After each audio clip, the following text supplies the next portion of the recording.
What's up, guys? John Monroe. I am on the way to trade in my 2020 BMW 330i Xdrive. I've really wanted to make a video for you guys on this one for a while, but I just haven't gotten around to it. So I figured, we're pushing it right up against the last possible minute.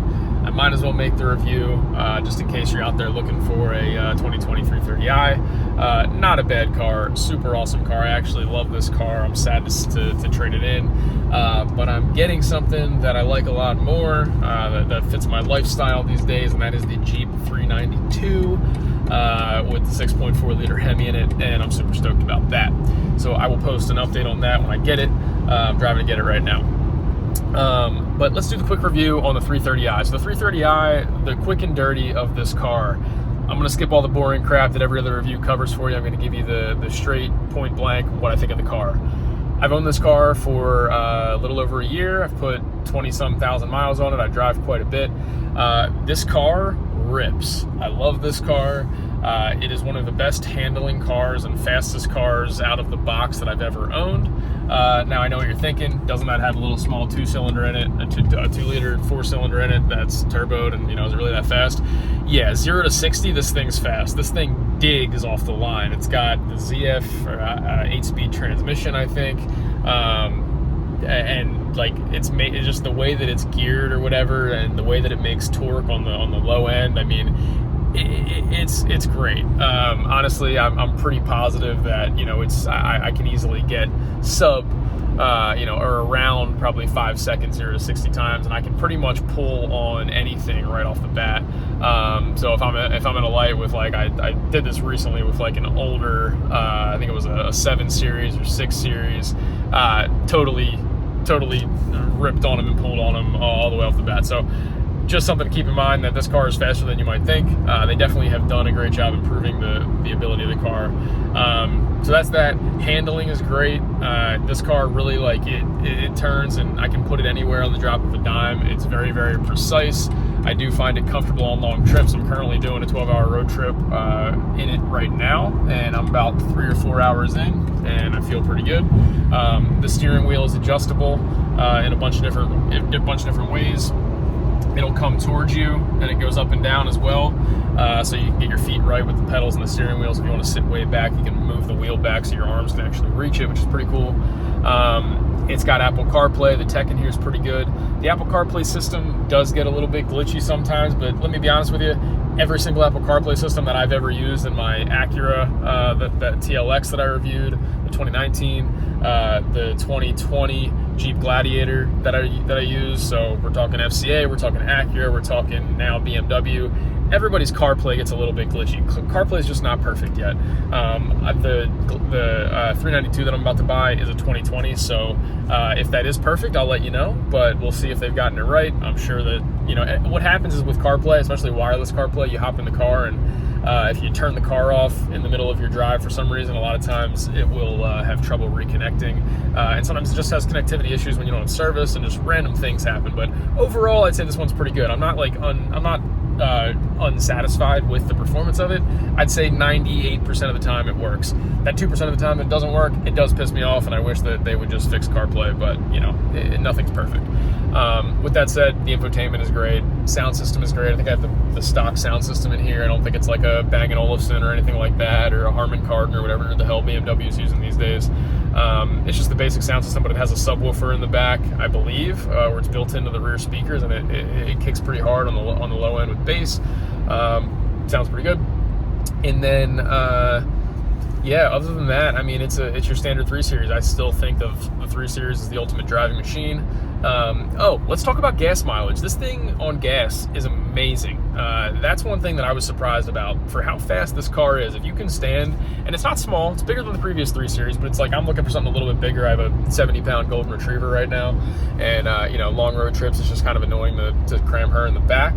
But this thing on gas kicks ass. I mean, seriously, I don't know what I'm getting to the gallon, but I think I've gotten close to 30, like pretty consistently. All I know is I never have to fill this bad boy up. I've been on the road since 5 a.m. It's now 8:30, so give me 3.5 hours. And I've been on the highway, and I've used maybe half a tank. and I'll fill this thing up on an 800-mile road trip. I'll probably fill it up once or twice if my tank is empty. So it's pretty good. I think I'm getting close to 30 miles per the gallon to the gallon, but just keep that in mind. And I put 89 octane in it. I don't put premium in it. And it runs just fine. I think that's what it recommends. But obviously, if you throw premium in it, it does run pretty good. But yeah, other than that, I freaking love this car. It was a good value. I bought it certified pre-owned. If you're looking at a BMW, consider certified pre-owned, because you do lose a lot on depreciation on the BMWs right off the sticker, like the MSRP price. So what I did is I bought it certified pre-owned, and the warranty is I think it's 5 years, 100,000 miles for powertrain or something like that. And look, you guys can look up the details of this BMW certified pre-owned. It's one of the better ones out there of the luxury vehicles. Go ahead and check it out. I think it's what it comes down to is it's a year past the basic manufacturer warranty, which is 4 years, I think, 60,000 miles, and then after that it goes to the pre-owned warranty, which is a max of 5 years or 100,000 miles or something like that, or 5 years on unlimited miles or something. It's a pretty good warranty. So check that out. Another thing, if you're buying a BMW, buy the wheel and tire package. That's one thing with this car that, the car's great. It does have the run flats on it now. They put the run flats on the 3 Series. When you're hitting bumps and things like that, they do give you a little bit more of a stiff feel, but it doesn't really bother me that much. But what I would do is buy the wheel and tire package, because they are sensitive to potholes. I did basically not puncture a wheel, but I had a lesion on my tire that I hit something pretty big, and it kind of left a little bubble on the side of the tire when I first bought the car. And I bought the wheel and tire package, but I think when I bought the car it was an extra $1,000. But then BMW they'll replace your rims, the wheel or the tire, free if you have the warranty. And I don't know if there was a deductible, but it might have been a small deductible. But yeah, that's one thing that I don't typically buy warranties on cars, but that one was pretty good, because the wheels and tires on this car are pretty expensive. But yeah, other than that, I think it's a really good car. I got this car for $39,000, certified pre-owned. I'm gonna trade it in now for, I think, $37,500 is what Carvana offered me. We'll see what D'Ambrosio Dodge in Downingtown, Pennsylvania offers me. But yeah, I mean, I'm guessing it's going to be somewhere in that range of, $36,000 to $38,000 on my trade, which is not bad. So I only paid a few $1,000s to drive this car for a year and put 20,000 miles on it. Not bad at all.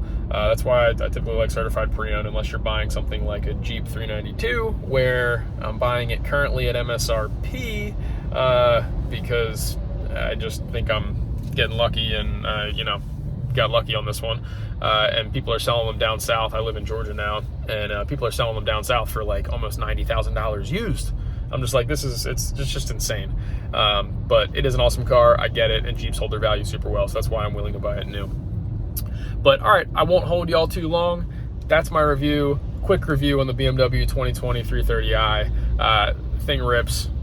Put an exhaust on it, it'll sound good like any other, turboed 4-cylinder. It'll sound like a solid motor. I think they have an M Sport exhaust that you can do. Just be mindful that you got to weld the actual the mid pipe. I think when you put it on, I'm sorry, not weld it. You have to cut the mid pipe, which is a little bit, of a level 2 DIY. If you're not an experienced DIYer, it's not just a bolt on. Keep that in mind. But that's a mod that I would probably recommend that I was planning to do but didn't get to. But yeah. If you have any questions, drop them down below, and please subscribe. I'm trying to make more car videos. I'm getting my Jeep 392. Let me know what you'd like to see. And yeah, I got more car videos to come. I'll be making more videos of some new vehicles down in Georgia as well. So if you're into that kind of thing, smash that like button and subscribe. All right, I'll see y'all later. Peace.